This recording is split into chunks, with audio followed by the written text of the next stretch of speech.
Good afternoon, everybody. I have a rather difficult job sitting between a fascinating presentation on my right and a wonderful presentation to come. I need to bring you back to basics. What we do in the market research world is sometimes sexy and exciting, like you just heard, but a big bulk of what we do is boring data collection. And that's what I'm going to try and make exciting to you over the next 20 minutes or so, and really talk about how mobile devices can help enhance how we collect data, and hopefully look a little bit into the future as to what we might be doing in the future. I'm going to move over here because I can't see my slides. So I'll just quickly put something into context and talk about the changing landscape and how we use mobile in data collection, and talk about developing markets. Although, as Viral said right at the beginning, the very definitions of what is developing stroke emerging is a little bit challenging, and hopefully I can really sort of begin to show you that perhaps it is not that emerging, but might actually be more advanced than you might imagine. Case studies and examples I will give as we go through, and then try and look a little bit into the future. So, the changing landscape. Well, maybe it's not such a big surprise that the developing world is a key topic, and certainly when we look at the part of the world that I currently live in Kenya and Africa, is that it seems to be on the lips of virtually every client that we're talking to. So maybe it's not such a big surprise, but I just wanted to start with one fascinating fact that I found at the United Nations. There are about 7 billion people on the planet, and about 6 billion of those actually own or have access to a mobile phone.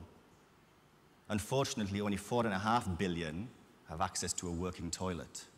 It shows something about our priorities, I think, in the world.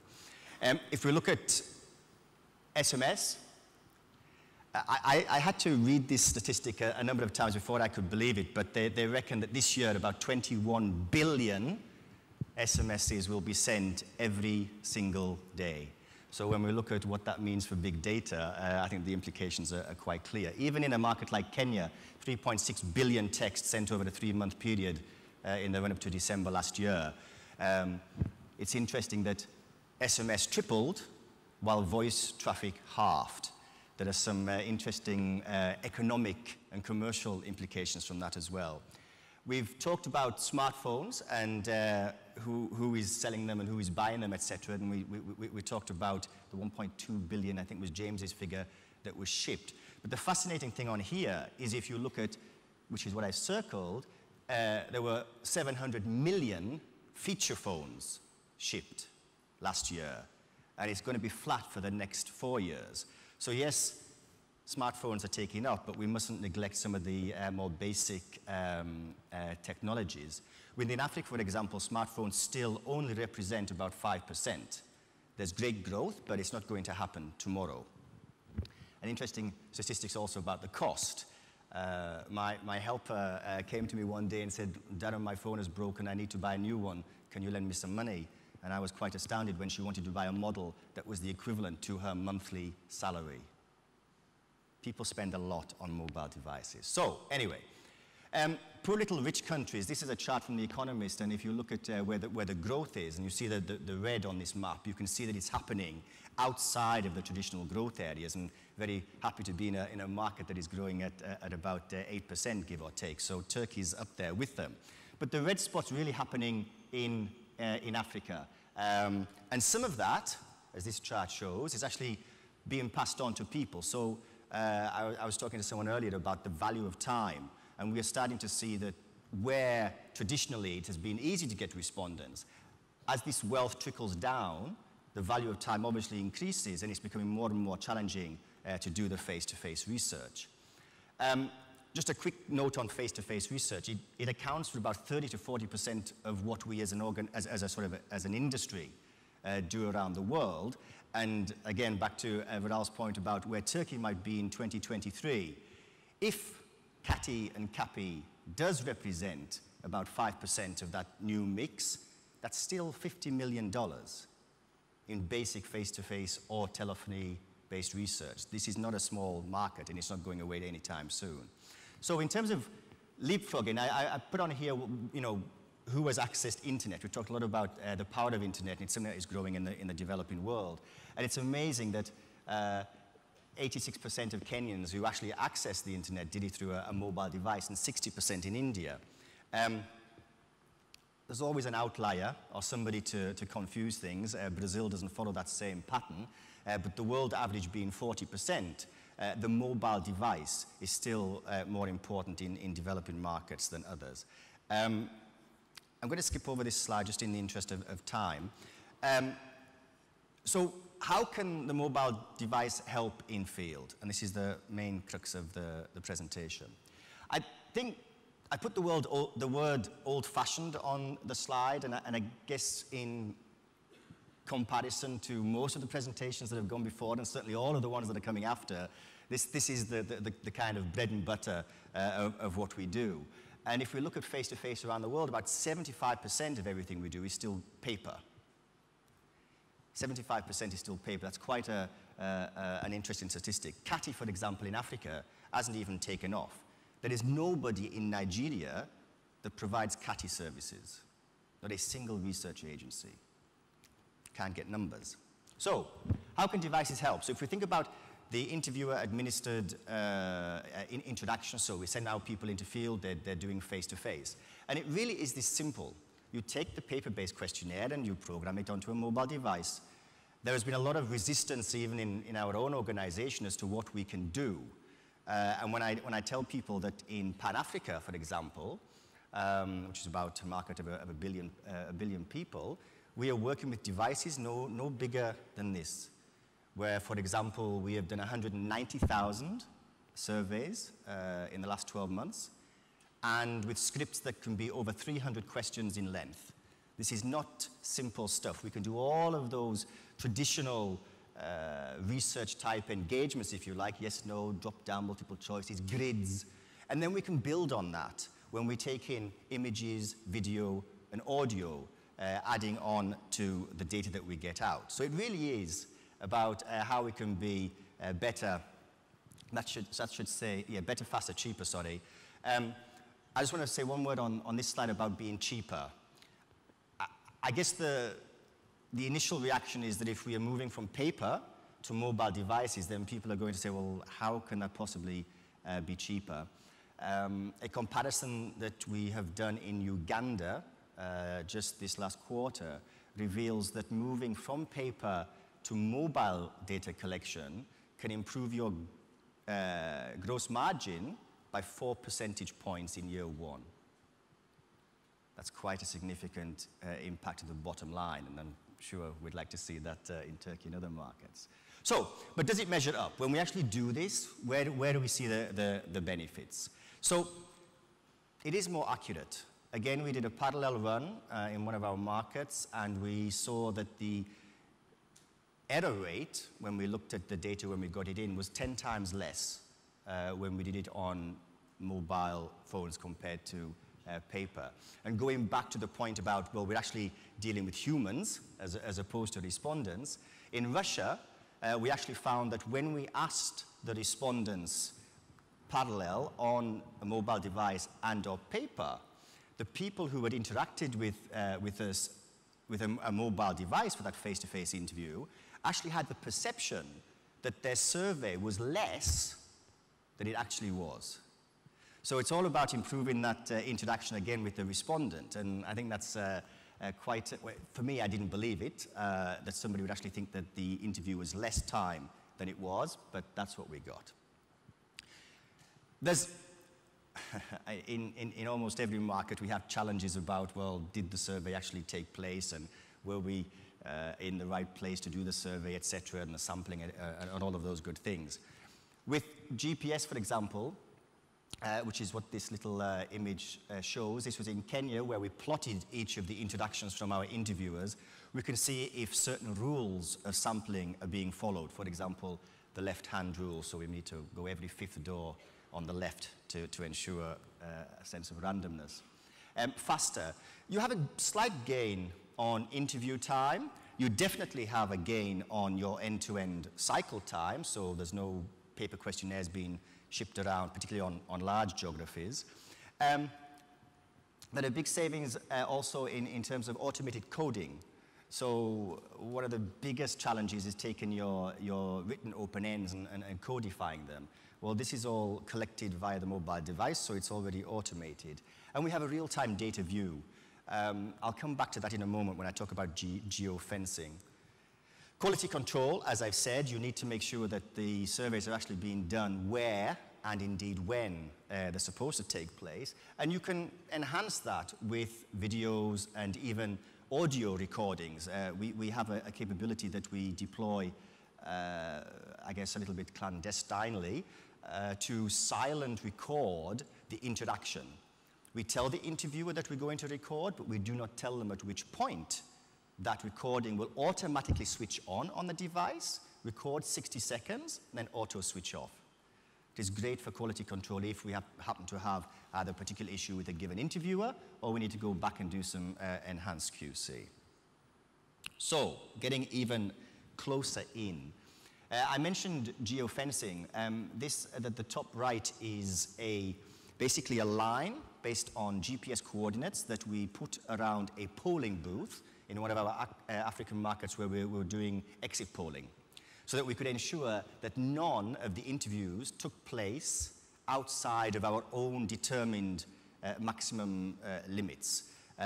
When we show this to the client who had done similar polling work in Afghanistan and other sort of emerging democracies, if you like, I couldn't quite believe that we were doing this in Kenya. So I think pushing the boundaries and doing things a little bit more differently and enhancing technology is not always, back to the point about developing versus developed, is not always something that necessarily comes from the US or Harvard University. So, what can be done? It's all very nice talking about, well, this is how we use the mobile device, and it's all a little bit abstract, but what does it mean in terms of research? And what does it mean in what we can do where, what types of studies can we do? These are just some of the markets where we deploy this type of data collection, and these are just some of the applications that we've done, continue to do, and are being done, not only by Ipsos, but also by our competitors. But it's a tiny fraction. If you go back to the 75% of face-to-face that is on paper, about 95% of what we do as an industry, to go back to that statistic, is still done on manual data entry. In other words, getting the paper and punching. There's a great scope to make this much more of a world norm, if you like. But there are some considerations, and it wouldn't be fair if I stood here and said that everything was perfect when we put things on mobile devices. We need to think about what the economists call shrinkage, theft, loss, breakdown, and indeed battery life. We've had issues, and we've now sort of fourth preferred mobile device for smartphones, now a third preferred spec for tablets. So it is something that we evolve with, and indeed the industry is in non-stop mode. The investment can appear heavy at first, but as I said with the Ugandan experience, that return on the bottom line, if you exploit that asset from day one, can be quite appealing. Who does the scripting? Do you do it in-house? Do you outsource? Because when you look at the preparation time compared to paper, you can print the paper off, you go to field and it's done. You need about 4 times, perhaps sometimes longer, in scripting on mobile to test it, to get it right, to make sure that when you go to field that you're ready. So you need to be aware of that. So planning is important. Training. We had a classic situation in Nigeria where we thought we could take all of our paper-based interviewers, say, there you are, it's on mobile, and they'd just be able to get on with it. It wasn't that easy in terms of how they navigate through the screens, how they synchronize the data, how they shouldn't go onto Facebook and provide James and Charles with more data, but really just do their job. All of these issues come out. And then lastly, depending where we're doing it, whether it's the Brazilian Amazon or the Sudanese desert, we don't always have network connectivity. But that's why we suggest you do the data collection offline and you synchronize either at the end of a respondent complete or at the end of the day. enough on data collection in field. Just thinking about some other applications that we do have experience in, but I think are perhaps not fully exploited. So, texting. This is one of the big opportunities, I think, for market research. It's one of the potentials that certainly we in Ipsos haven't capitalized on as much as we should. It's a little bit tricky sometimes to think how we're going to harness it and how we're going to find the partners, etc. The partners are there, the applications are there, but I think we haven't really exploited it. Panels. We work with a partner who is doing their own research. I can't claim that it's Ipsos, but we work with a partner in Mozambique, for example, who has collected purchase data on condoms and laundry powder, and it has a 200,000 member panel in Mozambique. And they engage them with relevant text messages, gaining purchase information on a daily basis. We don't have anything like that, as far as I'm aware. I want to have something like that. I want to work with my business partners to create something like that. But when a marketing organization can do this, I think we have an obligation to do that as well. Call center feedback, customer satisfaction studies, even diary studies. And these we have done in Malaysia and Thailand, for example, to give you a flavor of how texting can either be the basis for feedback or enhance existing studies or other types of research. Another innovative application that we're looking at where mobile devices actually can help with media consumption. A lot of what we do on media consumption is diary-based and it is paper. What we need to do is see how mobiles can help on that. Again, whether it's our interviewers that are perhaps not playing the game properly or indeed panelists that are not doing what they should be doing, if we can automate it, then we can take some of that risk away. So, either using the diarist's own smartphone or indeed deploying the smartphones, we can make this a passive measurement system that basically takes the audience either radio logarithms or indeed the television data and passively give that back to us real time. This is something that we pioneered in the UK and Italy, and we have since rolled out in Kenya and Mexico. How does it work? Well, basically, what we can do is give an increased frequency of data. What we do in many markets, just because of collecting the data might be a monthly or quarterly, we can go daily with this, which basically takes the burden from the respondent, particularly as the channels are increasing, whether it's through digital television or radio in Africa, for example. In Uganda, they have 200 radio channels. So radio is big business in my part of the world. But the real-time data gives greater accuracy for media houses in their campaigns. So again, making more money for us. What we've done in Kenya, for example, we actually lease the device to our diarists. And at the end of the year, the phone becomes their property if they've met all of the terms and conditions. Just to give you a little anecdote, not related to this, but some of the challenges in our part of the world, we recently did a diary, it was an FMCG study in Tanzania, which is not one of the wealthiest parts of Africa. And when we went back to collect all of the handsets and took all of the data, one mother said, in rather sad tones, "I'm sorry, but I don't have the phone." And we said, "Well, what have you done with the phone?" "Well, my child didn't have anything to eat last week, so I sold it." It's a fact of life. So you have to work with these conditions. So where might we go next? And I'm wrapping up.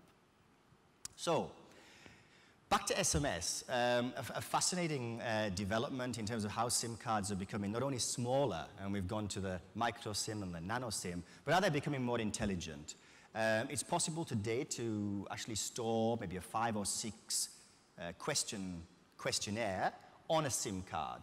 And the respondent is actually interacting with their SIM, and then when they reply, it is collected or aggregated, if you like, at the device level and sent back as a single text. It reduces their cost, and it also makes the interaction a little bit more quick and seamless. Loyalty. I think in some of the developing markets, loyalty is perhaps less of a revenue stream, if you like. This is definitely taking off. If you go back to the chart that I said about the growing GDPs and the allocation of that wealth to the middle classes, now telcos, finance people are really starting to understand the value of loyalty, particularly in Africa. And self-completion, which was my caveat right at the start of this presentation, that I wasn't going to talk about self-completion, but I think that's coming, and it will be mobile-based. We have already done in Brazil, for example, a hybrid where A/B socioeconomic groups were done on mobile devices with an internet-based survey, and then the rest of the sample was done face-to-face with mobile devices. Why can't we mix and match depending on who has access to what? There is also another interesting thing. If you go back to the 700 million feature phones that were distributed last year and are going to be a constant until 2016, feature phones are not going to go away. And there is an Australian provider with whom we are starting to work who can actually get the subscribers from the mobile operators. They have, for example, 500,000 subscribers already, signed in, if you like, or opted in Ethiopia. You download a simple app onto your feature phone, and it turns it, rather magically, into a smartphone.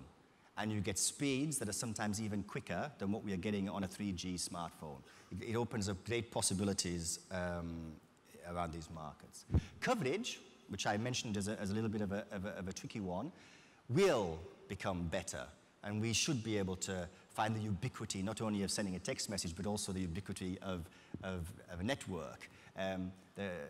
Alcatel-Lucent already had a box. It's about this size, and where we would normally have a big telco mast, this little box can do exactly the same and sit in a tree.